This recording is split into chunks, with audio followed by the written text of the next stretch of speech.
Halo teman-teman semua, kembali lagi di konten rakit PC. Di video kali ini saya akan merakit sebuah PC gaming dengan budget di 3 jutaan. Disclaimer dulu bahwa komponen-komponen yang saya gunakan di sini itu menggunakan komponen second. Tapi nanti saya akan rekomendasikan menggunakan komponen baru untuk di beberapa komponen. Nah, dengan budget 3 jutaan ini, PC ini sudah bisa memainkan game-game online ya zaman sekarang seperti Valorant, Genshin, bahkan ada beberapa game AAA terbaru juga. Oke, sekarang lanjut kita ke perubahan komponen. Yang pertama, saya gunakan motherboard itu Biostar B75M yang dipadukan dengan prosesor Core i7 3770. Untuk prosesor Core i7 3770 ini sekarang harganya sudah di 500 ribuan dan kalian bisa mendapatkan prosesor dengan 4 core dan 8 thread walaupun masih DDR3. Untuk motherboardnya juga untuk fiturnya cukup basic ya. Yang terpenting di sini sudah memiliki USB 3 baik di motherboard maupun untuk front panelnya. Untuk CPU cooler saya gunakan air cooler merek Sky ya kalau nggak salah namanya, dengan ukuran fan 9 cm dikarenakan untuk TDP dari Core i7 3770 ini berada di 77 watt yang mungkin dengan stok cooler biasa suhunya sedikit agak tinggi. Untuk RAM saya menggunakan 12 GB DDR3 dengan speednya di 1600 MHz. Memang agak jomplang ya sedikit dikarenakan saya punya hanya ini. Oleh karena itu saya sarankan kalian untuk ambil langsung 2 kali 8 GB 16 GB. DDR3 speednya sama ya di 1600 MHz. Untuk casing sudah biasa sesuai selera, tapi di sini saya menggunakan casing dari FP Max Hermes G2 karena desainnya yang cukup bagus. Sudah free tinggal kipas dan bagian depannya sudah mesh sehingga airflow-nya cukup bagus. Untuk storage, saya di sini menggunakan SSD dari Patriot P210 sebesar 512 GB. Walaupun PC jadul, tapi saya tetap menggunakan SSD dikarenakan harganya sangat murah. Seperti dari SSD dari Patriot ini di kisaran 400 ribuan untuk size yang 512 GB.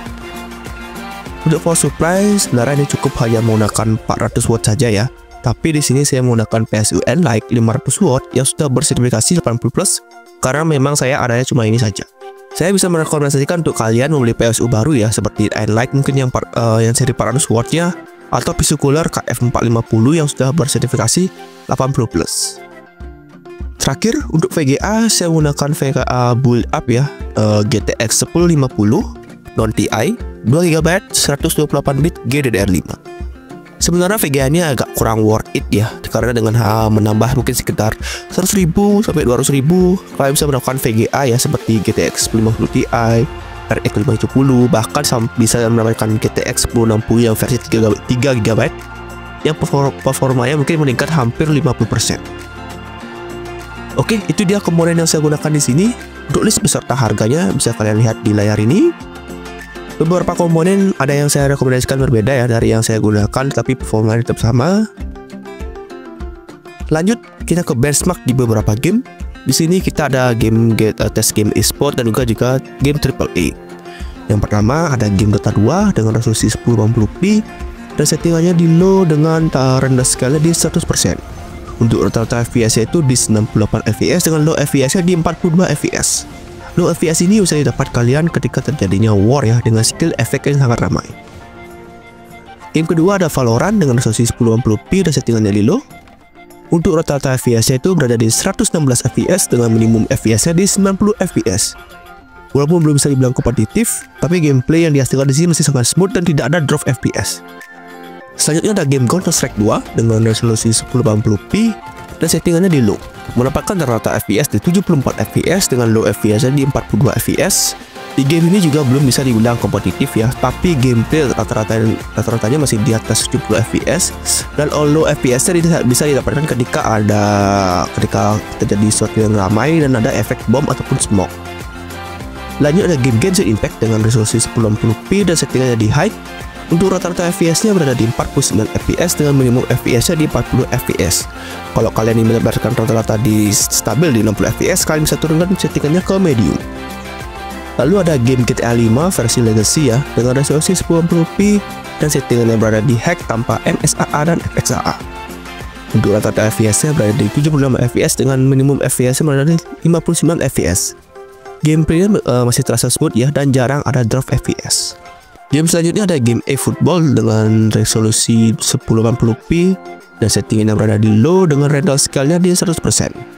Untuk rata-rata FPS-nya berada di 60 fps karena memang untuk game ini dilimit di 60 fps ya. Dan dengan low FPS-nya di 25 fps. Untuk gameplay sangat stabil ya di 60 fps. Mungkin FPS-nya akan turun ya ketika ada highlight replay ataupun selebrasi. Selanjutnya ada game RE4 Remake dengan resolusi 1080p dan settingannya di low ditambah fidelity FX-nya di ultra performance.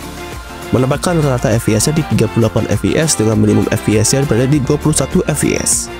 Lanjut ada game Assassin's Creed Mirage dengan resolusi 1080p dan settingannya berada di low, menambahkan rata-rata FPS-nya di 44 fps dengan minimum FPS-nya berada di 38 fps. Game terakhir ada game RDR2. Khusus game ini ya, resolusinya diturunkan 900p karena terkendala VRAM yang hanya 2 GB dan settingannya berada di low. Untuk rata-rata FPS-nya itu berada di 51 fps dengan minimum FPS-nya berada di 44 fps. Oke, itu dia hasil benchmark di beberapa game untuk PC ini. Revisinya mungkin untuk rakitan kali ini mungkin kalian bisa ganti VGA-nya ya dengan VRAM yang lebih tinggi seperti GTX 960 yang versi 4 GB ya, GTX 970, RX 570 atau bisa mungkin RX 580. Segitu dulu untuk video kali ini. Jika kalian ada pertanyaan bisa kerja komen di bawah. Jangan lupa untuk like, comment, dan subscribe. Sampai jumpa di video berikutnya. Bye.